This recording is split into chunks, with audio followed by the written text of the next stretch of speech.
Assalamualaikum warahmatullahi wabarakatuh. Selamat pagi, yang terhormat Ibu Dr. Kinkin Yuliati Subarsa Putri, MSI, selaku dosen pengampu mata kuliah Statistik Komunikasi. Kali ini, kelompok saya mohon izin untuk mempresentasikan tentang materi pengujian hipotesis. Kalian pernah nggak sih dengar pernyataan kayak, kalau belajar sambil dengerin musik jadi lebih fokus, atau mungkin sering main media sosial itu lebih gampang terdistraksi saat belajar? Nah, kira-kira setuju nggak? Kalau kita cuma sekedar bilang setuju atau nggak setuju, tanpa adanya bukti, itu namanya asumsi. Tapi kalau kita pengen buktiin kebenarannya dengan penelitian, kita butuh yang namanya hipotesis dan pengujiannya. Nah, disinilah pentingnya pengujian hipotesis dalam penelitian yang akan kita bahas. Nah, pertama-tama saya mohon izin untuk memperkenalkan kelompok kami dulu. Di sini saya sendiri, Pandu Alfiansyah, bersama teman-teman saya, ada Afifah Siti Rahma, Anastasia Martina, dan juga ada Lutfi Khairullah. Oke, nah, jadi apa sih pengujian hipotesis itu? Jadi sederhananya, pengujian hipotesis itu adalah cara untuk ngebuktiin apakah dugaan kita tentang suatu fenomena itu benar atau enggak. Jadi bukan asal tebak-tebakan, tapi pakai data dan analisis statistik. Nah, kenapa sih ini tuh penting dalam penelitian? Kita bisa bayangin aja kalau misalnya kita mau tahu apakah iklan di TikTok itu beneran bisa bikin orang tertarik buat beli produk. Kalau kita cuma nebak, ya hasilnya kan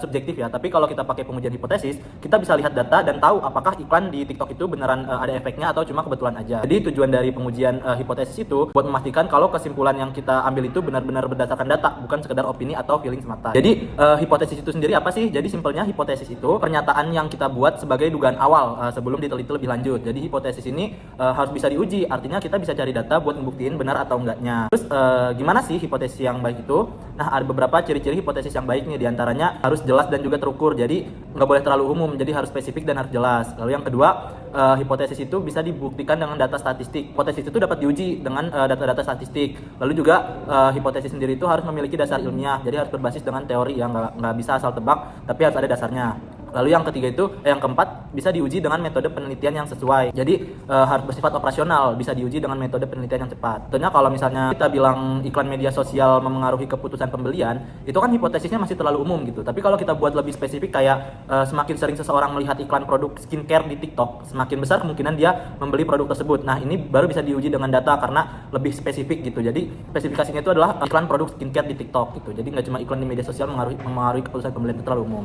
Nah, jadi intinya hipotesis itu kayak peta awal sebelum kita melakukan penelitian, dan pengujiannya itu adalah cara kita buat membuktikan hipotesis itu benar atau tidak. Kalau kita asal ambil kesimpulan tanpa pengujian, bisa-bisa riset kita ini jadi bias atau nggak valid. Nah, untuk selanjutnya teman-teman dari kelompok kami ini bakal ngebahas jenis-jenis hipotesis dan juga bagaimana sih proses pengujiannya. Oke, langsung aja. Oke, selanjutnya di sini saya akan membahas jenis-jenis hipotesis. Yang pertama itu hipotesis berdasarkan bentuknya. Di sini ada beberapa ya berdasarkan bentuknya. Yang pertama ada hipotesis asosiatif yang diartikan sebagai jawaban sementara atas hubungan antara dua variabel atau lebih, sehingga hipotesis ini dirumuskan berdasarkan rumusan masalah yang asosiatif atau menggambarkan suatu hubungan. Lalu di sini ada hipotesis deskriptif menunjukkan hubungan antar variabel secara eksplisit. Jadi hipotesis deskriptif ini hanya akan memberi gambaran mengenai sampel penelitian. Lalu di sini ada hipotesis komparatif dari rumusan masalah yang komparatif, itu artinya variabel yang sama, hanya saja sampel, populasi, dan kondisi yang berbeda. Lalu di sini ada hipotesis berdasarkan rumusan statistika. Yang pertama ada hipotesis nol. Pernyataan yang menunjukkan tidak adanya hubungan atau perbedaan antara variabel yang diuji. Contohnya, tidak ada perbedaan signifikan antara hasil belajar mahasiswa yang belajar pagi dan malam hari. Lalu ada hipotesis alternatif atau HA. Pernyataan yang menunjukkan adanya hubungan atau perbedaan antara variabel yang diuji. Contohnya, ada perbedaan signifikan antara hasil belajar mahasiswa yang belajar pagi dan malam hari. Yang ketiga ada berdasarkan arah hubungan. Di sini ada hipotesis direksional yang menyatakan hubungan yang spesifik dalam satu arah tertentu. Lalu ada hipotesis non-direksional yang menyatakan adanya hubungan tetapi tidak menentukan arahnya. Lalu selanjutnya ada langkah-langkah pengujian hipotesis. Yang pertama, merumuskan hipotesis. Contohnya itu kayak HO, tidak ada pengaruh penggunaan media sosial terhadap produktivitas belajar mahasiswa. Dan untuk contoh HA-nya ada pengaruh penggunaan media sosial terhadap produktivitas belajar mahasiswa. Lalu yang kedua ada menentukan taraf signifikan. Taraf signifikan adalah tingkat kesalahan yang dapat diterima dalam penelitian, seperti 5% atau 0,05 atau 1% atau 0,01. Nah, taraf ini tuh digunakan untuk menentukan batas keputusan dalam menolak atau menerima HO. Lalu yang ketiga ada memilih uji statistik yang sesuai. Pemilihan uji statistik tergantung pada jenis data dan hipotesis yang diuji. Yang pertama ada uji T, yang artinya untuk membandingkan rata-rata dua kelompok. Lalu ada uji ANOVA yang artinya untuk membandingkan rata-rata lebih dari dua kelompok. Lalu ada uji Chi-square untuk melihat hubungan antara dua variabel kategorikal. Lalu yang terakhir ada uji regresi dan korelasi untuk menguji hubungan antara dua variabel numerik. Lalu yang keempat, mengumpulkan data dan mengolah data. Jadi di sini itu kita mengumpulkan seluruh data yang sudah kita kumpulkan, lalu kita olah, dan setelah itu baru kita bisa menentukan nilai uji dan nilai kritis. Di sini contohnya ada, jika nilai uji lebih besar dari nilai kritis, maka hasilnya tolak H0 atau artinya hipotesis alternatif itu diterima. Lalu contoh yang kedua, jika nilai uji lebih kecil sama dengan nilai kritis, maka hasilnya terima H0 atau tidak cukup bukti untuk menerima hipotesis alternatif. Nah, lalu setelah semuanya sudah, kita bisa menarik kesimpulan. Berdasarkan hasil analisis ditentukan apakah hipotesis 0 ditolak atau diterima. Apabila H0 itu ditolak, berarti ada hubungan atau perbedaan yang signifikan antara variabel. Lalu jika H0 diterima, berarti tidak ada hubungan atau perbedaan yang signifikan antara variabel. Lalu di sini saya mencantumkan contoh kesimpulan. Apabila kita membuat kesimpulan ya setelah mengolah data, itu contohnya ada berdasarkan hasil uji statistik dengan taraf signifikan 5%, diperoleh nilai uji lebih besar dari nilai kritis. Oleh karena itu, hipotesis 0 ditolak dan hipotesis alternatif diterima. Dengan demikian, dapat disimpulkan bahwa penggunaan media sosial berpengaruh terhadap produktivitas belajar mahasiswa. Baik, selanjutnya kita akan membahas tingkat signifikasi dan kesalahan. Pengertian tingkat signifikasi disimbolkan dengan A adalah probabilitas atau peluang terjadinya kesalahan dalam menolak hipotesis 0, HO, ketika sebenarnya hipotesis tersebut benar. Dalam statistik, tingkat signifikasi digunakan sebagai batas toleransi dalam pengambilan keputusan saat melakukan uji hipotesis. Pengertian lanjutan mengenai tingkat signifikasi. Jika P value itu adalah peluang atau probabilitas dalam uji hipotesis. Kurang dari A, maka HO ditolak. Jika P value besar dari atau lebih besar dari A, maka HO gagal ditolak. A alpha.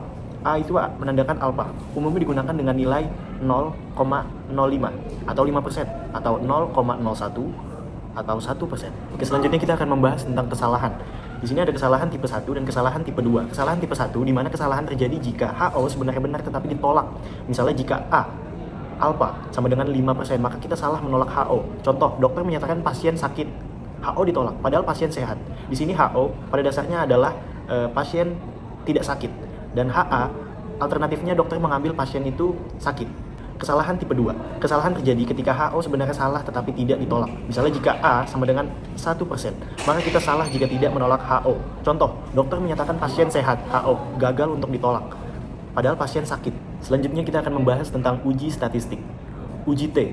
Untuk sampel kecil, uji T digunakan untuk membandingkan rata-rata dua kelompok kecil, N lebih kecil dari 30. Contoh, membandingkan rata-rata nilai ujian antara dua kelas, masing-masing kelas berisi 20 siswa. Terdapat 3 jenis uji T. Uji T satu sampel, uji T satu sampel independen, dan uji T berpasangan. Uji statistik kedua ada uji Z, uji sampel besar. Uji T digunakan untuk membandingkan rata-rata dua kelompok besar, N lebih besar dari 30, dengan asumsi data berdistribusi normal.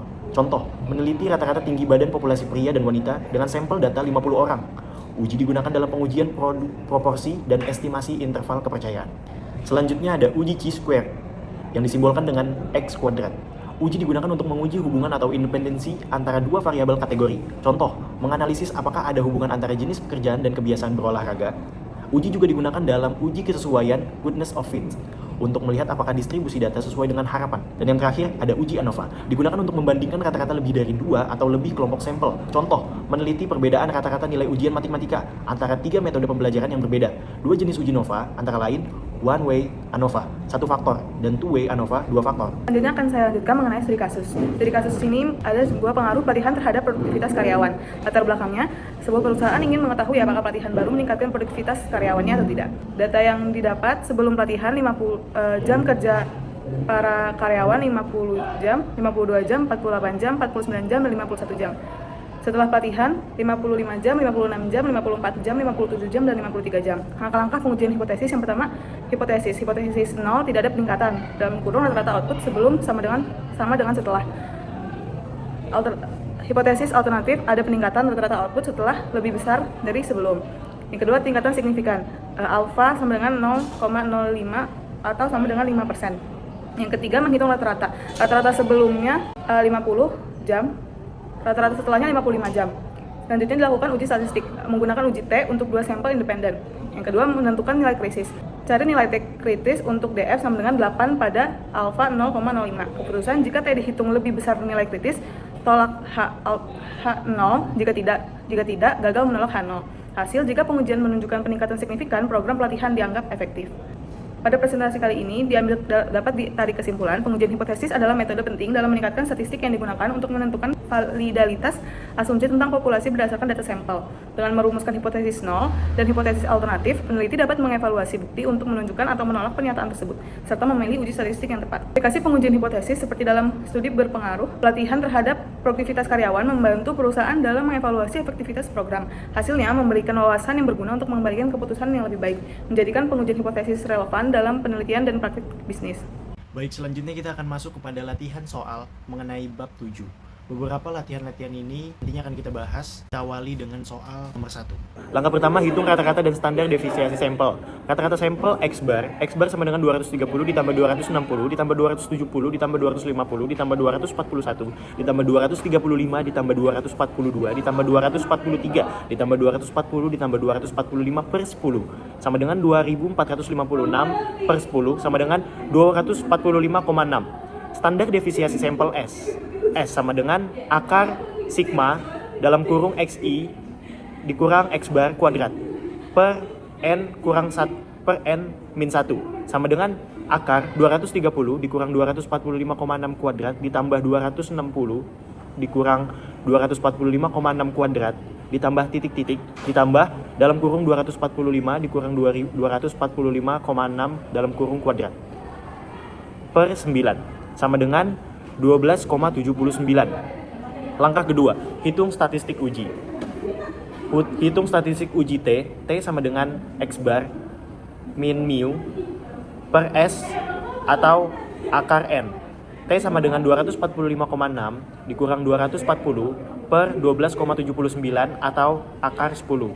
T sama dengan 5,6 per 4,04 sama dengan 1,39. Langkah ketiga, bandingkan dengan TX atau 2, df. Derajat bebas sama dengan df sama dengan N dikurang 1 sama dengan 9. Dari tabel TO, 0,25,9 sama dengan 2,262. Karena 1,39 kurang dari 2.262 gagal ditolak HO. Selanjutnya soal nomor 2. A. Metode lama. X sama dengan 3,51 sama dengan 0,5, N1 sama dengan 2. DF sama dengan 25 kurang 1 sama dengan 24. T 0.025,24 sama dengan 2.2064. 3 kurang lebih 2064 kali 0,5 per akar 25. 3 kurang lebih 2,064 kali 0,1. 3 kurang lebih 0,206. Dengan metode baru, X2 sama dengan 3.2, S2 sama dengan 0,45, N2 sama dengan 20. DF-nya 20 kurangi 1 sama dengan 19. TO-nya 025,19 sama dengan 2,093. Untuk menjawab soal nomor 3 pada bab 7, yang pertama, langkah pertama adalah menentukan X agar HO ditolak. Diketahui, HO sama dengan mu sama dengan 20. H alternatif atau HA sama dengan mu kurang dari 20. Dalam kurung uji satu arah kiri. A sama dengan 0,05, S sama dengan 0,2, N sama dengan 37. Langkah pertama adalah tentukan nilai kritis. Gunakan distribusi T dengan DF sama dengan N dikurang 1 min 1 sama dengan 36. Diperoleh adalah T kritis sama dengan min 1688. Langkah kedua, tentukan batas X bar. Uji statistik T sama dengan X bar dikurang mu per S atau akar N. Setel agar T sama dengan min 1688. Min 1688 sama dengan X bar dikurang 20 per 0,2 atau akar 37. X bar dikurang 20 sama dengan 1688 dikali 0,2 per akar 37. X bar min 20 sama dengan min 0,0556. X bar sama dengan 19.944. Kesimpulannya, agar HO ditolak, maka nilai X bar harus kurang dari 19.944. Selanjutnya nomor 4, hitung statistik uji Z skor. Z sama dengan X minus P per 6 per akar pangkat akar N. Z sama dengan 33 kurangi 30 per 2 per akar 32. Z sama dengan 3 per 2 per 5,6569 sama dengan Z sama dengan 3 per 0,3536 sama dengan 8,49. Bandingkan dengan nilai kritis dari tabel distribusi normal untuk A sama dengan 0,1 dalam kurung 0%. Nilai kritis Z A sama dengan 1,28. Keputusan karena Z sama dengan 8.49 lebih dari 1,28 maka tolak HO. Artinya pernyataan sales manager dapat diterima berdasarkan hasil penguji hipotesis ini. Untuk membahas soal nomor 5, pada bab 7 adalah diketahui data konsumsi bahan bakar dalam liter per 100 km. Motor A sama dengan 2, 3, 4, 5, 2, 3,1, 4, 5,6. Motor B sama dengan 3, 4, 5, 4, 1, 2, 3, 4, 6,5. Taraf signifikasi sama dengan A sama dengan 0,05. Rata-rata konsumsi motor A adalah 3,5 liter per 100 km. Standar deviasi motor A sama dengan 1,58. Rata-rata konsumsi motor B sama dengan 3,7 liter per 100 km. Standar deviasi motor B sama dengan 1,49. Statistik uji T sama dengan min 0,29. Nilai P dalam kurung P min value tutup kurung sama dengan 0,387. Nilai kritis T dalam kurung A sama dengan 0,05. Uji satu arah tutup kurung sama dengan 0,1000 sama dengan min 1833. Karena T stat sama dengan 0,29 lebih besar dari T kritikal sama dengan 0,1833 dan P lebih besar dari 0,005, maka kita gagal menolak HO. Motor A tidak lebih irit dibanding motor B. Nah, baik. Jadi di sini saya akan membahas soal nomor 6. Jadi akan diketahui bahwa sampel dari truk itu 50. Lalu untuk rata-rata tingkat kebisingannya itu 91,5 desibel dan juga standar deviasinya itu 5,2 desibel untuk truk. Nah, untuk bus ini sampelnya itu diambil juga sama 50. Lalu juga tingkat rata-rata kebisingannya itu 88,6 desibel dan tingkat deviasinya itu sebesar 3,8. Nah, di sini kita menggunakan jenis pengujian dua sisi karena di sini hanya ditanyakan apakah ada perbedaan tingkat kebisingan. Jadi bukan ada peningkatan atau penurunan, hanya ditanyakan apakah ada perbedaan. Makanya kita menggunakan jenis pengujian dua sisi, yang mana hipotesis nolnya itu mu1 dikurang mu2 itu sama dengan 0, yang mana tidak ada perbedaan tingkat kebisingan ya, jadi sama gitu. Lalu untuk hipotesis alternatifnya itu adalah mu1 dikurang mu2 tidak sama dengan 0. Dimana di hipotesis ini itu adalah ada perbedaan tingkat kebisingan. Nah, ini akan kita buktikan dengan taraf nyatanya itu 0,05. Di sini statistik uji yang kita gunakan menggunakan statistik uji distribusi T dengan rumus T sama dengan S1 dikurang S2 dikurang DO, di mana DO-nya ini nilainya 0 ya, per SP akar 1 per N1 plus 1 per N2.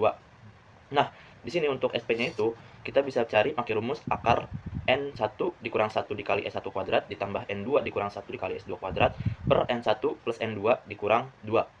Yang mana kalau kita distribusikan nilai-nilainya itu kita dapatkan nilai SP-nya itu 4,55. Nah, kita masukkan nilai-nilai tadi ke rumus distribusi T-nya. SP-nya itu 4,55 dan setelah kita cari itu hasilnya kita dapatkan 3,19 untuk T-nya yang kita hitung. Nah, untuk nilai kritisnya ini karena kita menggunakan pengujian dua sisi, maka batas kritisnya itu menggunakan T di mana taraf nyatanya itu dibagi 2 karena kita pengujian dua sisi, V. V-nya ini kita dapatkan melalui N1 ditambah N2 dikurang 2, yang mana hasilnya itu kalau berdasarkan tadi kan rata-rata sampelnya itu tambah 50 ditambah 50 dikurang 2 hasilnya 98. Nah, dimana kita mendapatkan untuk T pada 0,025,98 ini nilainya adalah 1,984 jika kita lihat di tabel T-Student ya. Nah, karena kan tadi T yang kita hitung itu nilainya 3,19 dan juga untuk batas kritisnya itu didapat 1,984 ya. Dimana ternyata T hitungnya ini lebih besar dari batas kritisnya, yang mana hal ini maka H0 hipotesis nolnya itu bisa kita tolak.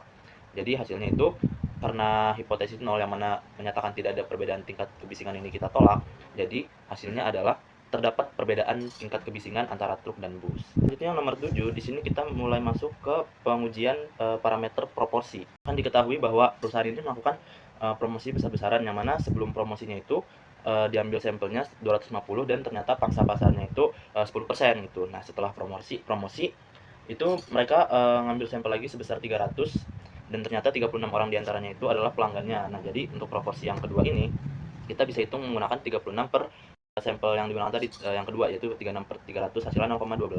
Nah, untuk hipotesisnya karena ini kita mau melihat apakah ada peningkatan pangsa pasar gitu ya, maka di sini menggunakan pengujian satu sisi, yang mana untuk hipotesis nolnya itu tidak ada perubahan pangsa pasar nih, jadi sama P1 sama dengan P2 nya, dan hipotesis alternatifnya itu kita melihat P2 nya ini pernyataannya itu P2 nya ini lebih besar dari P1, jadi proporsinya itu meningkat gitu ya, dengan menggunakan taraf nyatanya itu 5% atau 0,05. Nah, untuk statistik uji yang digunakan itu menggunakan statistik uji Z ya, dimana rumusnya itu Z sama dengan P2 dikurang P1 per akar PQ dikali 1 per N1 plus 1 per N2, yang mana P ini kita cari menggunakan rumus X1 plus X2 per N1 plus N2.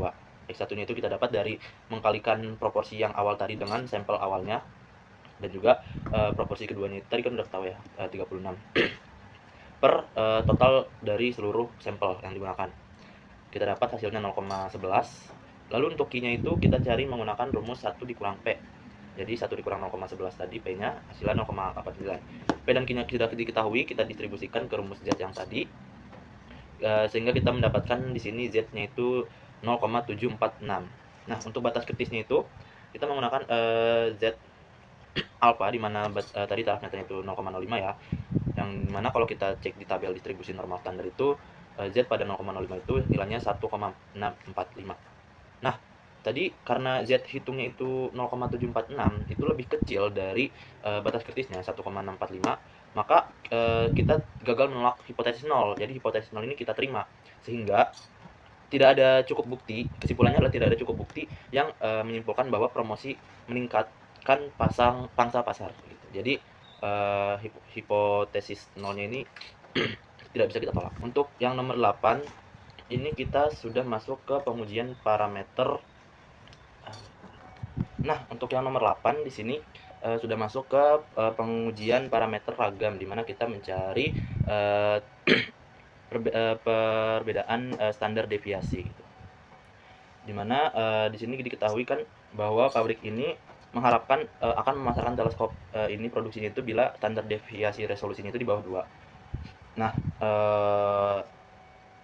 teleskop ini diuji sebanyak 30 kali dan difokuskan berjarak.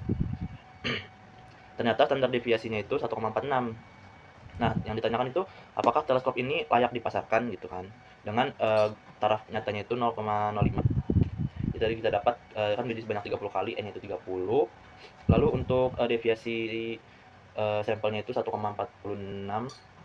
Nah, untuk kan yang diharapkan tadi itu di bawah 2 ya, jadi sigma nolnya ini sama dengan 2.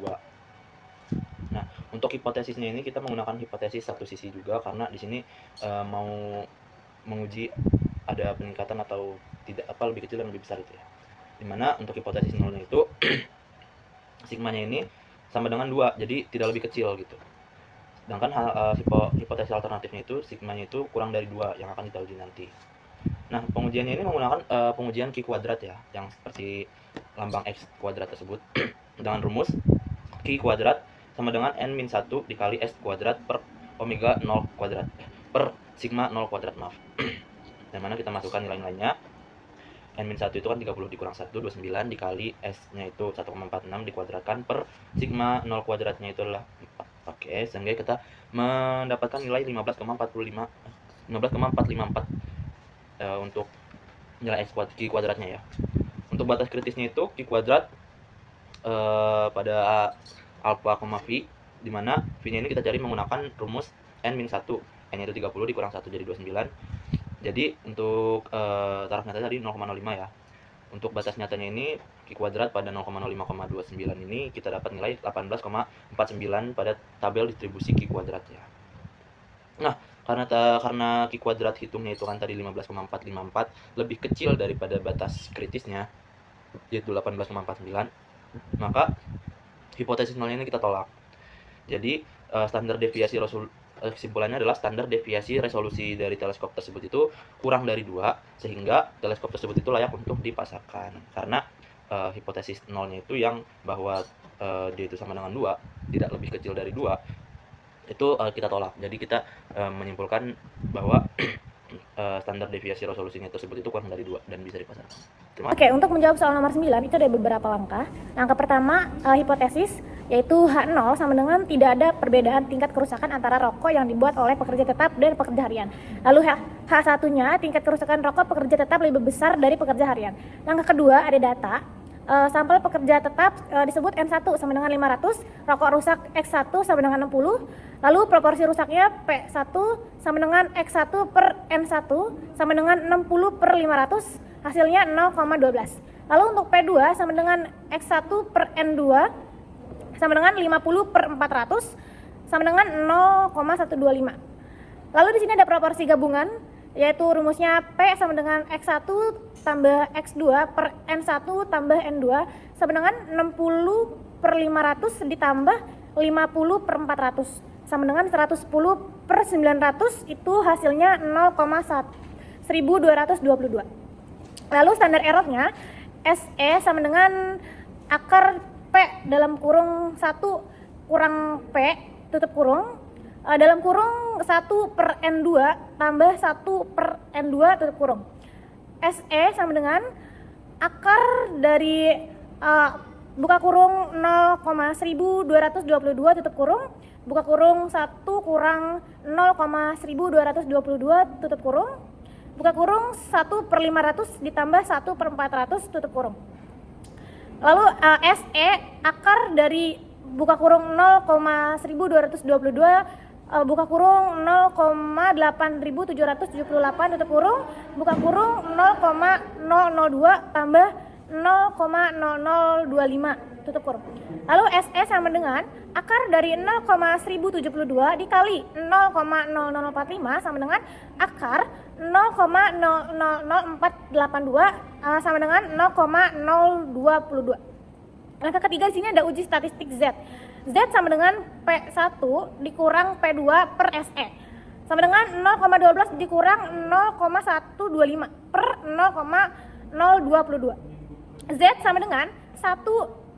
dengan minus 0,005 per 0,022 sama dengan negatif 0,227. Lalu hasilnya karena Z sama dengan negatif 0,227 berada dalam rentang negatif 1,96, lebih besar sama dengan Z, lebih besar sama dengan 1,96, maka H0 gagal ditolak. Artinya tidak ada bukti signifikan bahwa tingkat kerusakan rokok pekerja tetap lebih tinggi dari pekerja harian.